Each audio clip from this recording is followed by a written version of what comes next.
maging pastor na katulad ko. Kasi ang gaganda ng mga kurbakan mo, pastor. Ang ganda ng mga suit mo, ng iyong suit. I did not, wala ko isuko niya, I just put my arms in that. Kabahagi yan kung naging pastor ka. Pero sabi ko, hindi yan ang dahilan kung bakit gusto mo maging pastor. Nagpapala ng Panginoon yan. Ang importante, EJ, ay yung mahal mo ang Diyos. Yung ginagawa mo ito for His glory. Hindi dahil kung ano yung matatanggap mo. And you know, even in the ministry today, lahat ay mga pastor in the Assemblies of God, makita niyo ang ilang immaturity, ang ilang motive, kung ano man sila nag-serve sa Ginoo. Natay, usa ka mga ilang usatin, dito sa North, okay? Huwag gani na butuhan, wala na baling na pagka-assistant DS, luod. Nang luod. Luod ni siya. Unya, gusto niya mo balik sa ubang distrito. Ay, wala na siya nabalik na opisyal. Nabutusan. Wala na nabutuhan na presbyter. Na, di balihin sa Pikas. Magatoy sa Pikas, wapog sa giilit. May independent na hinon. Mga immature. Kita nimo kung saan ilang motive. Ano man gusto nila nga sa pag-alagad sa Ginoo. Hello? Pero din wala tayong problema din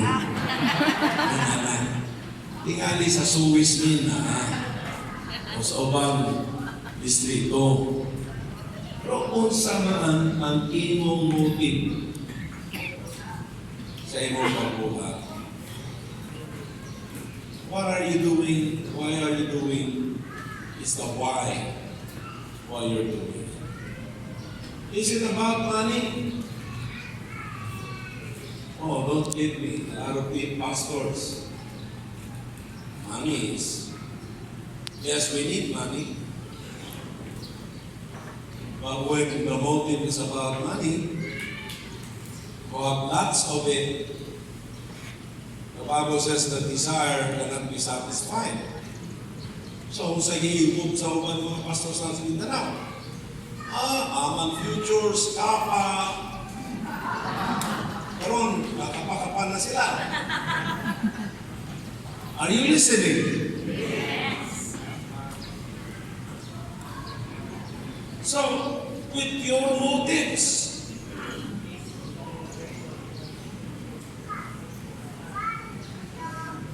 number 3, faithfulness during hard times. Because not all the times are good times, there are hard times. Ingon sa Romans chapter 8, verse 18. For I consider that the sufferings of this present time are not worthy to be compared with the glory which shall be revealed in us. Hard times. Ay mga kalisnan, sa akin na buhay.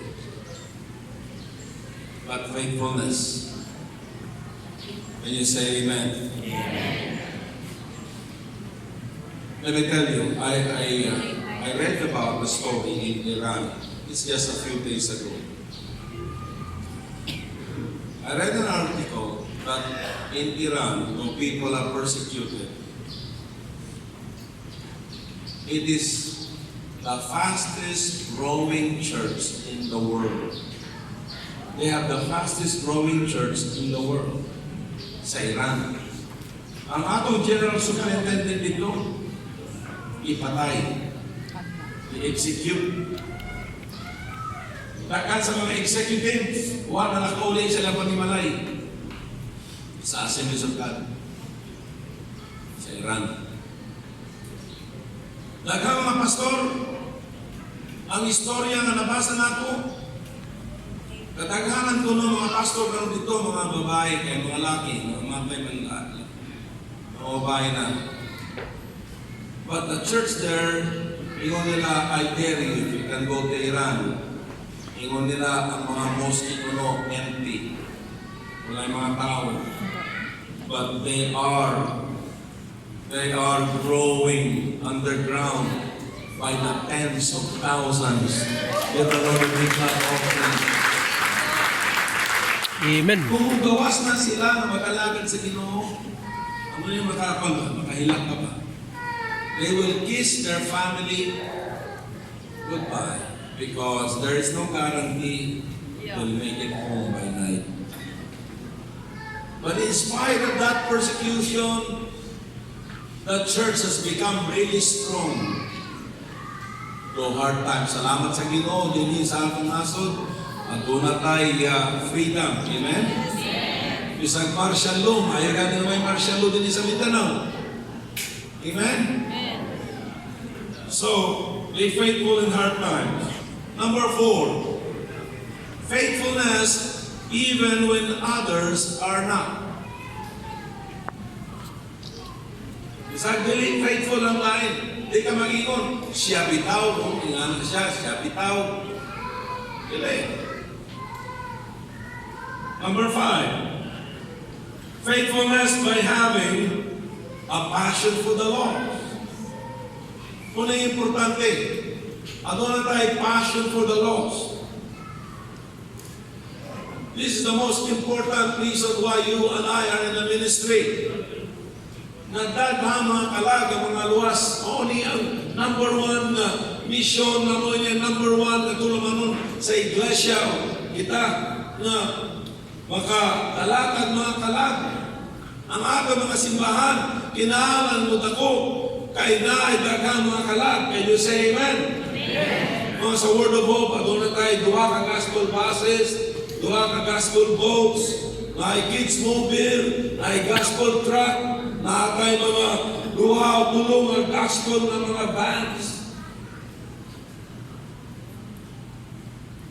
Say, for what? For winning people to the Lord. Muna yung atong tulungan. And yan to, ingon sila, you pray for people to come to your church. Oh, Jesus says, go out into the highways and hedges and compel them to come in. And you say, amen. Passion over for the lost. Mga pastors na to, mga barangay, have some preaching points. Dili na mo maghulat sa Domingo o Wednesday night. Ikadaghanan na mga tulunganon, Wednesday night o Friday night o Sunday. Be busy.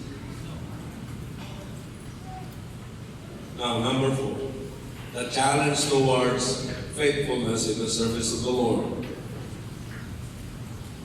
There is the problem of the 20-80 principle in the church today. Kung sa maling 20-80 principle na problema sa simbahan karon. In 20-80% principle, ano yung kinasulti niya? Na ang 20% tulo na nagatambong sa inyong simbahan, Domingo. In 20%, sila ni mga faithful, sila ni mga naghahatag, sila ni mga nag-aampo, sila ang mga ushers, sila ang mga greeters, ang mga diakono, sila ang mga children's workers, sila ang mga women's ministry workers, o men's ministry workers. Sila na adinig. Maaasahan mo. Itong mga itong 20% na ito. Maasahan mo. Pero ang 80%, mauni ka ng utambong rock mo niya. Magkakang inis ang Word of Hope. Isang simbahan. Makita lang nimo sila sa Domingo. O yan, kung ato sa Domingo, late pa na sila. Ang ubang, utambong na human ang opering.